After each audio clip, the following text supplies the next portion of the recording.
As it would go to give you more car for car.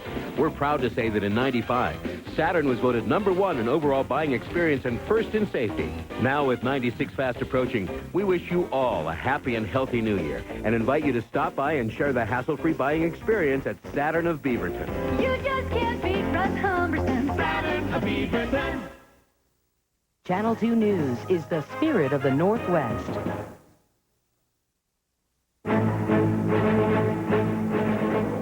The crash of American Airlines Flight 965. Seconds before impact, an automatic system warned, pull up. More weather problems in Bosnia. Army engineers are washed out of their encampment. And if you think this New Year's Eve is expensive, wait till you hear what's coming up. From ABC, this is World News Tonight with Peter Jennings. Sitting in tonight, Renee Poussin. Good evening. There are new clues tonight and suggestions of possible pilot error in the crash of American Airlines Flight 965. Aviation officials in Colombia released their first findings on why the Boeing 757 crashed into a mountainside near the Cali airport last week, killing some 160 people.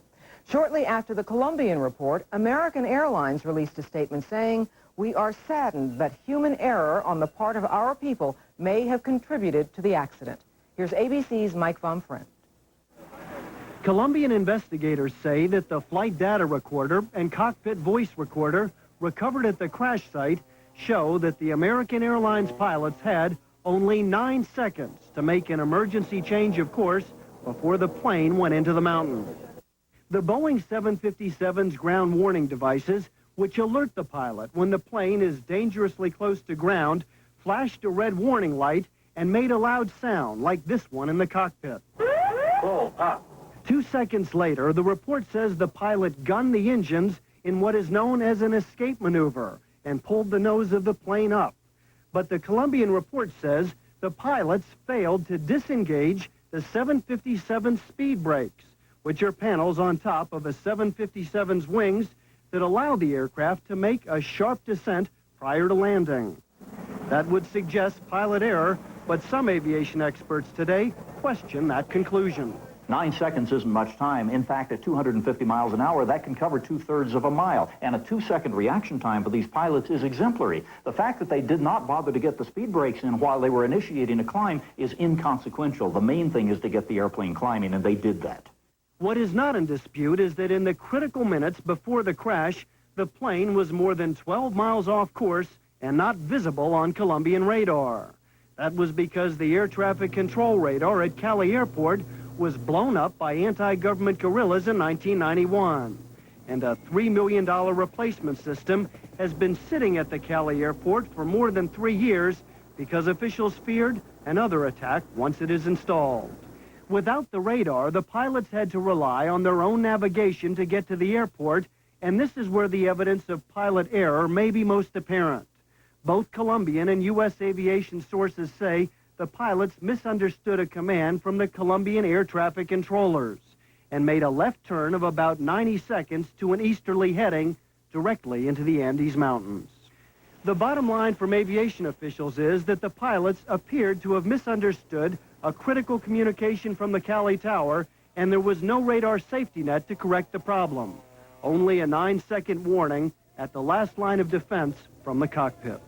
Mike Von Fremd, ABC News. In Nevada, 2 men have been arrested for trying to bomb a federal office building. If a fuse hadn't gone out, the Internal Revenue Service offices in Reno, Nevada might have been demolished last week. Here's ABC's Julie Johnson. The 2 men, Ellis Edward Hurst and Joseph Martin Bailey, appeared before a federal magistrate in Reno today. Law enforcement authorities say the 2 men left this 30-gallon drum of explosives in an employee parking lot behind an Internal Revenue Service office in Reno December 18th. The bomb was made of ammonium nitrate and fuel oil, the same ingredients used in the device that leveled the federal building in Oklahoma City. But this bomb failed. It was set and expected to explode and did not. Federal bomb experts dismantled the device and collected evidence last week before authorities detonated the bomb in an open field. Hurst and Bailey now face federal charges similar to those pending in the Oklahoma City bombing case. Federal authorities told ABC News that so far they have not linked these two men to other anti-government threats or to 3 other bombings in Nevada in the last 2 years. But they say the investigation is continuing. Julie Johnson, ABC News, Washington. Also in Washington today, a new report on illegal immigration. The Justice Department says that more illegal aliens were deported this year than at any other time in history. Here's ABC's Tim O'Brien. The country's borders, particularly along the southwest, have always been vulnerable to illegal aliens, but today's government statistics show more illegal aliens are now being sent back than ever before. In 1995, we removed more than 51,000 criminal and other illegal aliens from the United States. That's up 15% from last year, 75% from 1990.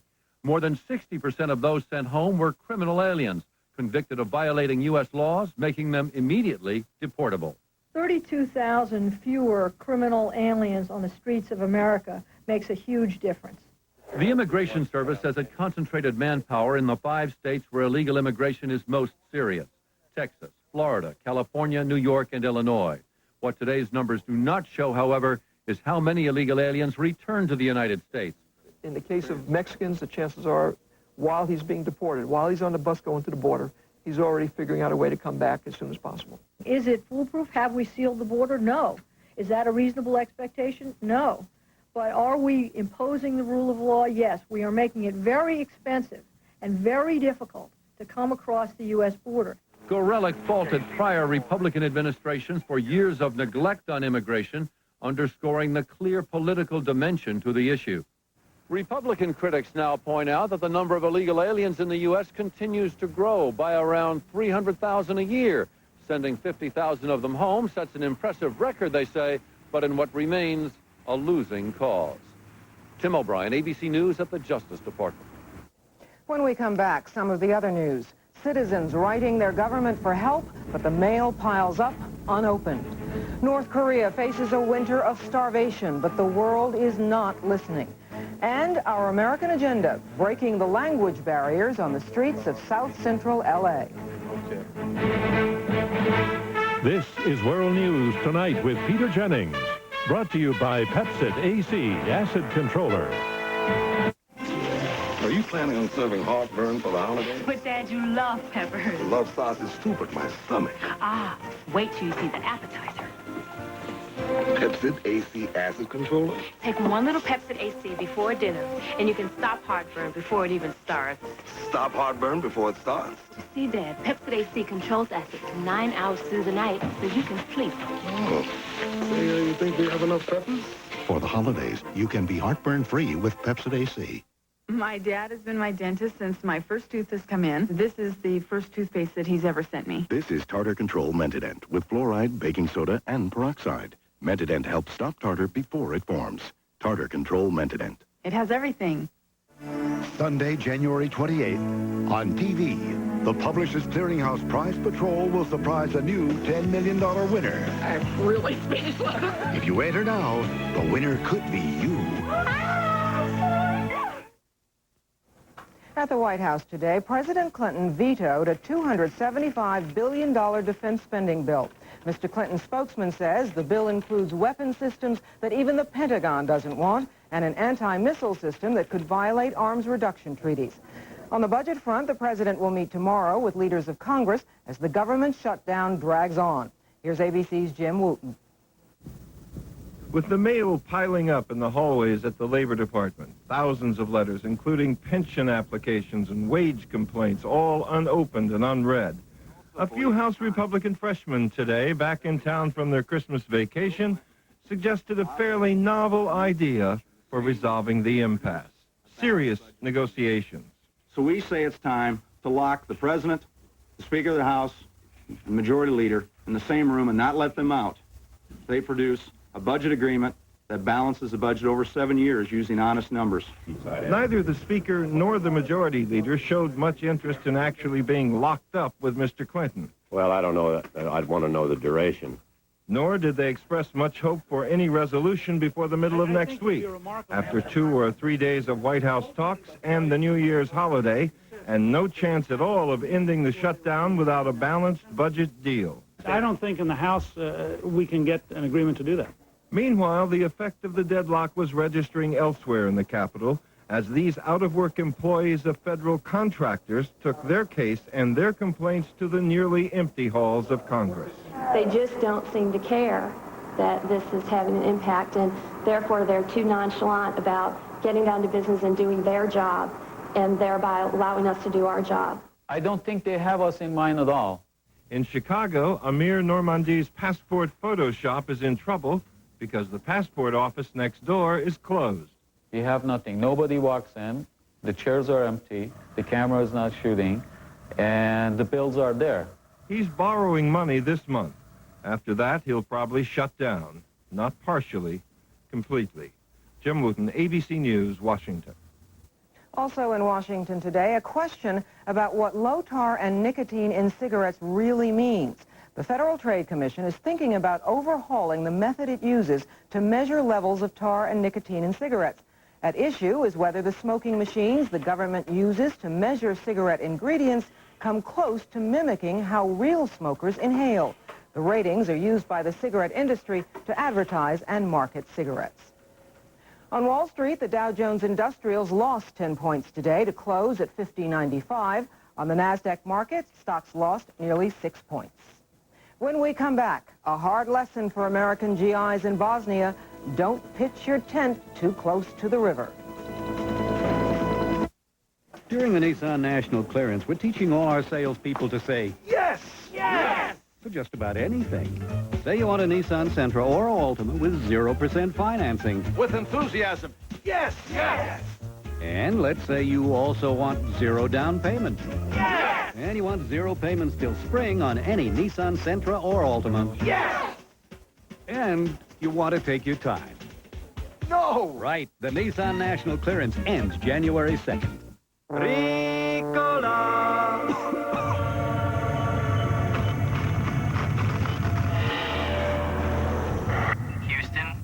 Have a problem. Ricola Swiss Herb Cough Drops. Natural relief that's out of this world.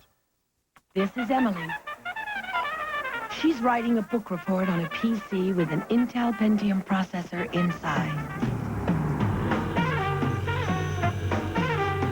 The Pentium processor has the power to make software look, sound, and feel more real, making Emily's homework assignments feel more like a field trip.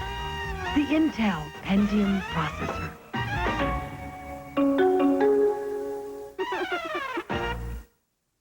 Absolutely amazing. So many winners. What is this, Ed? American Family's winners list. That's as big as a city telephone directory. Hundreds of thousands of winners. You know, I've met winners of really big money. Oh, yes. We've already awarded tens of millions of dollars. And now our biggest prize yet, $11 million is ready to go. You could get very rich just weeks from now. And start spending the $11 million we'll award when the winning number comes back. So get your numbers to us now. Nicorette? I found out about it from my doctor. Nicorette is nicotine gum. It's serious medicine, and only your doctor can prescribe it for you. So why not talk with your healthcare professional and find out whether Nicorette is right for you? Tonight on Nightline, her life has been a constant struggle. Sexual abuse, crack cocaine, her kids taken away. Now a remarkable turnaround, improving life a day at a time. Carol's story, tonight. President Clinton lifted the economic and military sanctions against Serbia today. They achieved their purpose, said Mr. Clinton, convincing the Serbs to negotiate a peace treaty. Along the Bosnian border, the weather was the enemy once again. Army engineers trying to build a bridge over the Sava River had to abandon the encampment when the water started rising. Here's ABC's Linda Patillo. It was not the kind of wake-up call the troops thought they would get here. 600 soldiers were asleep in their tents when the Sava River invaded. I could hear it started out pretty slowly at first, but then all of a sudden it hit like a tidal wave. And it was coming quick, so we loaded our bags up as quickly as we could. Before we knew it, the water was there, so. Shivering soldiers were evacuated to a nearby command post. No one was hurt, just a lot of cold feet. An Army spokesman insisted the flooding was not a setback. I've heard nothing about a delay of putting up the bridge, and if you would, guys. But part of the road U.S. troops were to have used to reach the crossing site is now underwater. So are a lot of their trucks. And the giant raft that had been ferrying armored vehicles and supply trucks lay idle. That meant no supply run today for the 24 U.S. soldiers 5 miles away at the lone American checkpoint in Serb-held territory. Instead, the platoon leader went rummaging through abandoned Serb bunkers looking for useful items. The Serb soldiers had taken the metal barricade the Americans had been eyeing. Which is a shame because we were hoping to get a hold of that to use for our checkpoint until the river subsided and allowed our engineers to come across with our supplies. Today, the only way to cross the river was aboard the tiny local ferry. The line for that stretched for miles because the U.S. Army had booked passage for the rest of the day. Linda Patillo, ABC News, Orašje, Bosnia. A warning from the United Nations today that North Korea is facing mass starvation. The worst floods in 100 years destroyed crops last summer and left tens of thousands of people facing a bitter winter, weakened and malnourished. But help is slow in coming to the hardline communist state, which has managed to alienate almost every country in the world. Here's ABC's Deborah Wong. The scale of the problem is just now becoming fully known as aid agencies for the first time visit the worst-hit areas. These pictures were taken by the Red Cross. We lost everything, says this woman. Our house, all our food. We thought we would starve. Close to 1/3 of the country's annual supply of grain was lost, and 40% of its arable land destroyed. Some fields were buried under 3 feet of sand. More than 100,000 people are at risk of starvation. North Korea is on the brink of a famine. There's a very major deficit. People are hungry. People just don't have enough to eat. The situation is so critical that for the first time, North Korea's proud isolationist regime has asked the outside world for help. They are very desperate. They are running out of any avenues in which to explore some relief. But few are coming to the aid of the world's last Stalinist state. Relief agencies have raised only enough to distribute 5,000 tons of rice, which won't even last a month. Recently, officials from the UN's World Food Program packed their bags and left North Korea. They have no more food to give. North Korea has also done little to further its own cause. In September, when South Korea sent a shipment of rice, North Korea detained the ship's crew, accusing them of spying. Not the kind of behavior that would convince the world that the country is in desperate need of help. Deborah Wong, ABC News, Tokyo. Another example today of how competitive China has become as an economic power. A private American communications satellite was put into orbit this morning by a Chinese rocket. The U.S. space shuttle and the European rocket, the Ariane, charged twice as much as the Chinese to launch a satellite. We'll be back in a moment. Presenting the possibilities of plastics. Plastics help save you from dents and broken bones. It helps protect my patella. They help save energy. Thin light plastics, fewer trucks, less gas. They help save you from being scrambled. They help save the soda. They help food stay fresher. Brussels sprouts? Plastics can even help save toddlers from troubles.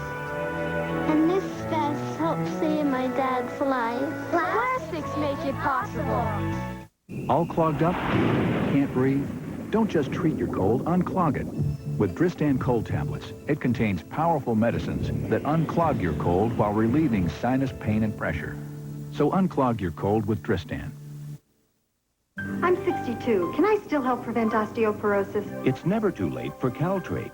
Caltrate Plus has the extra calcium you need, plus 6 nutrients essential for healthy bones, whatever your age. It's never too late for Caltrate. Up there all night, man, it's always just been me and my music. The last thing I ever wanted to worry about were my dentures. I switched to Fixodent, so now I know I can start playing at 6 p.m. and swing set after set straight through the dawn. Fixodent holds stronger, longer than any other cream, even after 12 hours. You tell me I don't have to worry. That's like music to my ears. For a stronger, longer hold, Fixodent, and forget it. Nobody does it like you, the way that you do. Nobody's got the power to please me. The new Hoover Steamvac Deluxe with a 5-brush agitator. It washes and extracts dirt like a whole crew of professionals. So you know, there's really no comparison. Nobody does it like you, Hoover. Nobody does it like you. On our American agenda tonight, language as a weapon against crime. How do you work with a community if you can't speak the language of the people in that community? For police in Los Angeles, with its constantly expanding Hispanic population, it's a very real problem. Their answer has surprised some people and angered others. Our agenda reporter is Judy Muller. You speak English? Todd Cleese is one of 30 so-called senior lead officers in charge of community-based policing in South Central Los Angeles, a program aimed at breaking down barriers of communication between residents and police. Hola.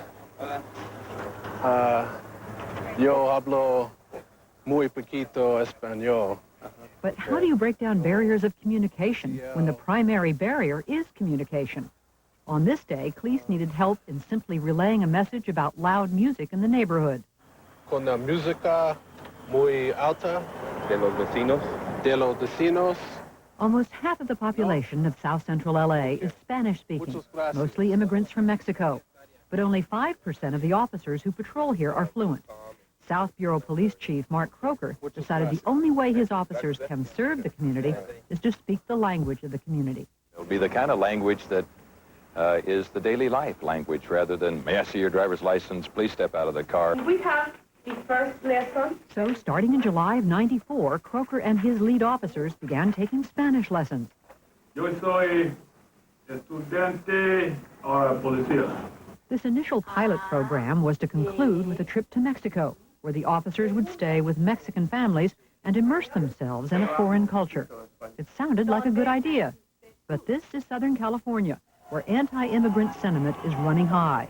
News of the program triggered angry letters to the department, including one which read, "Our police officers should be on the streets doing their job, which is to fight crime, not learning Spanish so they can speak to illegal aliens who already are breaking the law." And Croker admits he even faced some opposition from within the ranks. In other words, there's some police officers who don't think it's that good of an idea. To them, I have said, let's test this out. Trust me, let's just get this pilot in there, see how it works out, and you're going to find that it's worth the going. But it took a while to get there. With no money in the police budget for a new and controversial program, Croker went to corporate donors. It took him a year and a half to raise the $20,000 for the trip to Mexico. After finally landing in Guadalajara, the officers went to the homes of their host families, where they would live for the next 10 days. Suddenly, vocabulary lessons were no longer academic. En español. Cortina? Cortina. Cortina. Okay. They wasted no time getting to know the families. Esta es mi familia. Toda. In no time at all, in fact, they were like one of the family. The LA police chose Guadalajara for a reason. About 70% of all Mexican immigrants living in South Central LA come from this region. The police came here to learn more than the language. They wanted to know about the specific culture of this area. And so they visited historical spots, like the colonial town of Guanajuato. Wherever they went, from the marketplace to art galleries to historic haciendas, they were forced to use Spanish. Eventually, it seemed more delight than drudgery. The officers were required to spend several hours each day learning Spanish at the University of Guadalajara. Es hora de descansar. But for many of them, the biggest lesson they learned was empathy. I definitely know that I will be more empathetic when I speak to someone who only speaks Spanish, because now I know what it feels like to try and communicate and not know what someone's saying. Even better, there is the empathy that comes from knowing exactly what someone is saying. Better still, saying it yourself. Muchas gracias por comida. For the American Agenda, I'm Judy Muller in Guadalajara. When we come back, making a reservation. for the millennium. My wife's an outstanding dentist. She said, you have to try Mentadent toothpaste. Mentadent is the only fluoride toothpaste with baking soda and peroxide in a pump. There are these tiny bubbles that get between the teeth. It was like a shot of fresh air. Mentadent. It works. There are all kinds of reasons we created Ford Windstar with over 40 standard safety features like dual airbags and anti-lock brakes. Reasons it has the government's highest front crash test rating and offers a more powerful V6 engine than any other minivan. We did all this for a lot of different reasons, and some identical ones. Introducing the 1996 Ford Windstar, created for the most important people in the world. Pam, look, Phillips has gel caps. Gentle overnight relief in a little gel cap. This is just the thing for your constipation, honey. Even has a stool softener, huh, Brenda? Phillips has gel caps. It's Sunday afternoon and the whole gang is over. And all of a sudden there's a knock at the door. And you say, who could that be? So you get off your trusty old recliner and open the door, and there are flowers and balloons, and gosh, it's Publishers Clearinghouse. And the prize patrol has this humongo check and says, how does it feel to win $10 million? And all you can think of are the lights and the camera and how dizzy you are, and then your head hits the ground.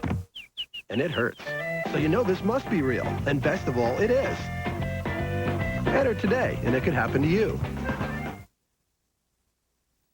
I'm Steve Dunn. News of the Northwest is next. Harsh weather is making it tough for travelers. We'll take you live to the Columbia River Gorge for a first-hand look. Plus, what's the best way to merge onto the internet? Professor PC steers you right, coming up next. Finally tonight, a word to those who like to plan ahead, way ahead. Here's ABC's Beth Nissen. Have you made your plans yet for the big New Year's Eve party? No, not the one in 4 days, the one in 4 years. New Year's Eve 1999, when the world will mark the turn to a new millennium. Thinking of the famous Rainbow Room in New York? They've already stopped taking reservations, despite advanced prices of $1,000 a person, drinks not included. Now, we do have a waiting list. How about the Waldorf Astoria, home of the Guy Lombardo Orchestra and Old Lang Syne? Happy New Year, everybody! 130 names on the waiting list for 1999. And Disney World in Florida? Only limited availability in their 17,000 rooms. You won't need reservations for Times Square.